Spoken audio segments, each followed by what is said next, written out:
och de som bara suger. Råd och rön, det är alltid värt att testa.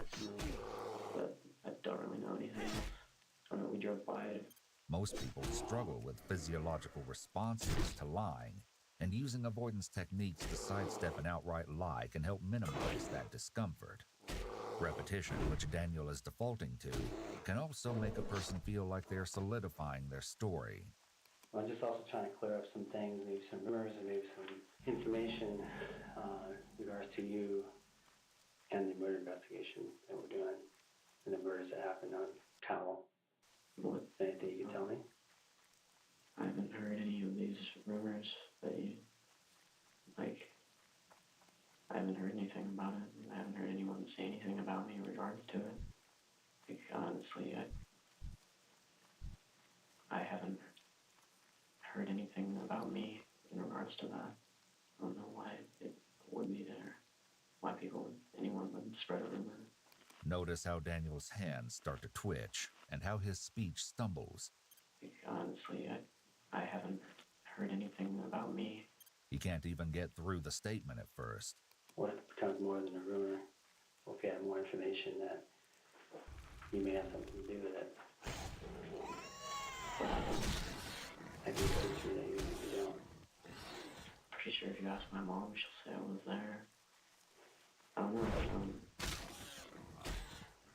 How would anyone else prove that? I mean, I know if you're looking for an alibi, that would be it.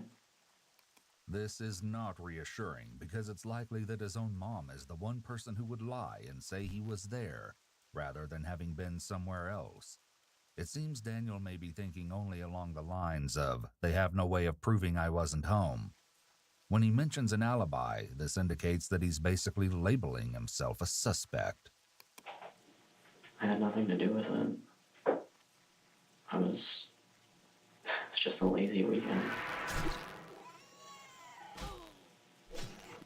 Here, the investigator does a good job of the silent standoff. Most people are uncomfortable with silence when sitting with someone, so they'll try to fill the silence. The officer is trying to see if Daniel will start nervous rambling again. He doesn't, but he does reach over and grab his water and start drinking to break the anxiety of the moment. Even though he's still sticking to his story, the interview techniques are clearly having some kind of effect on him. It begs the question, if he's truly as uninvolved as he claims, why is he getting nervous? It's at this moment that a new investigator joins the conversation, and the energy in the room has a marked shift. Hey, Earl, how you doing? Good to see you. Hi. Hi. You must be Daniel? Yeah. I'm Chris Campion. Nice to meet you. Nice to meet you. I'm from the FBI. Work around here. I do kind of some of the criminal profiling stuff and been working with Ariel in this case since it happened. So, sorry I'm a little late, but you guys have been talking. Eddie told me you guys have been talking a little bit, and yeah, sounds like this young man has quite a history. Kind of a family train wreck, if I can be so bold to say that. Pretty much. The FBI agent describes Daniel's history rather harshly, but not inaccurately. So 9 years old, when you mean birth, your parents split? Yeah, like parents split, mom disappeared for a few months, left with dad who was, well, he has a temper problem and, just lost his wife, so he's going to be pissed off, and so that wasn't really fun. And since then, every year it seems like, there's a new, bad thing to happen or a new crock of shit to be added into the pile. As Daniel opens up to the officer, he includes more details about his struggles, such as how unhappy he felt living with just his father, and the pain of his mother's absence. It was really selfish, honestly, because, she left with a chick, and I don't know what happened with that, but she was involved in that for a few years. The woman Daniel's mother started a relationship with was none other than Daniel's former kindergarten teacher. And that pissed me off. It's really you care about your own happiness more than your children's. It's not right. I really see that when you're a parent, it's kind of, you made it your duty to nurture your kids and take care of them and make sure that they're okay. It appears that the officer's attempts to build rapport are working, as Daniel begins to share his opinions and feelings as the interview continues. What's your relationship like with your dad? Not good. He never hit me or my sister, but he'd hit, like, the walls, or he'd hit, like, inanimate objects. He'd yell, and it's that kind of stereotypical, just pissed off dad, only. Notice how still Daniel is sitting without shifting in his seat or shuffling around uncomfortably. There are several ways to interpret this, the most simple being that Daniel is experiencing cognitive overload. It's possible that he's focusing so hard on keeping his story straight and controlling the interview that his natural nonverbal communication has ceased. However, this could also indicate that every movement he does make is very intentional, almost choreographed, in order to have the effect he wants. Based on later revelations about Daniel, it seems that this is a strong possibility. What was your relationship with? You have a sister. Yeah, She older or younger? she's older, she's 17.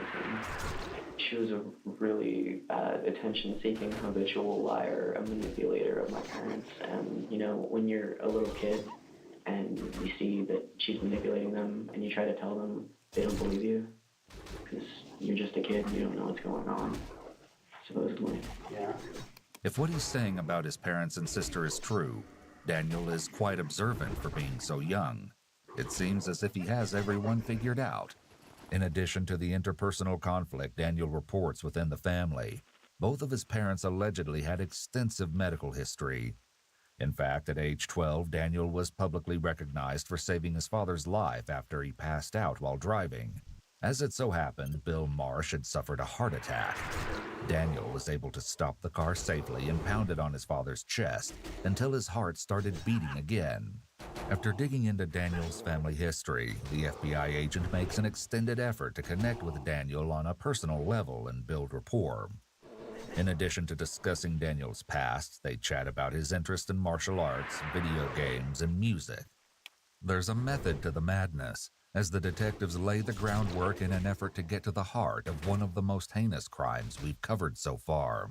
While it may not seem pertinent to the crime, rapport building is a very important part of the interview process. It allows the interviewee to feel more at ease and more like they can talk to the interviewer. This makes it more likely that the truth will come out, rather than if no rapport building had taken place. Alternately, you can think of it like bonding or having a conversation along the lines of, you would tell your friend something you wouldn't tell a stranger. These are all good interrogation tactics. What exactly are you guys trying to get from me? Well, here's where kind of concerns are, Dan. People who are much more tech savvy than me, because I'm just an old guy, I don't know anything about anything, found this thing called Tumblr. And your Tumblr page, is that the right term? Yeah, Yeah. Tell me about that. How did that come to be? Tumblr. Mm-hmm. I heard about it, made one. Okay. So describe to me the stuff that's on there. On my page or on Tumblr in general? On your page, yeah. Song lyrics, things like just miniature things about like what I feel. A lot of stuff from horror movies, because I like horror movies. Gore, pretty much it, just music and scary stuff. These admissions that he enjoys horror movies and gore don't really make Daniel look good. In addition, his qualifying statement, pretty much it, likely makes the investigator wonder what it is he's leaving out.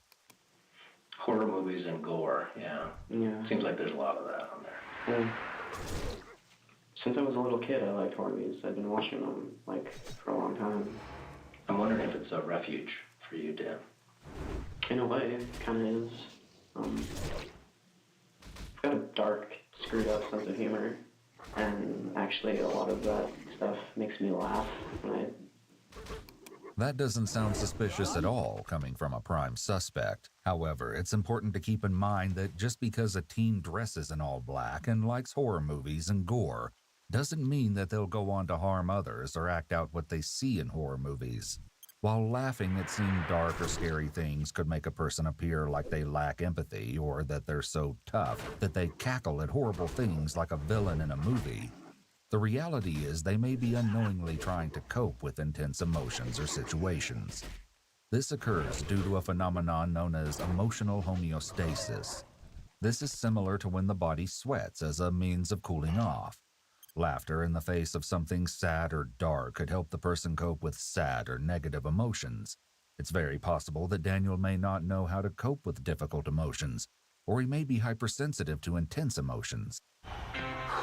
Where is he? 10 seconds before the whistle, and you think this is a good time to fillet a sea bass? Yes? No. Thank you. Who could cook at a time like this? Uber Eats.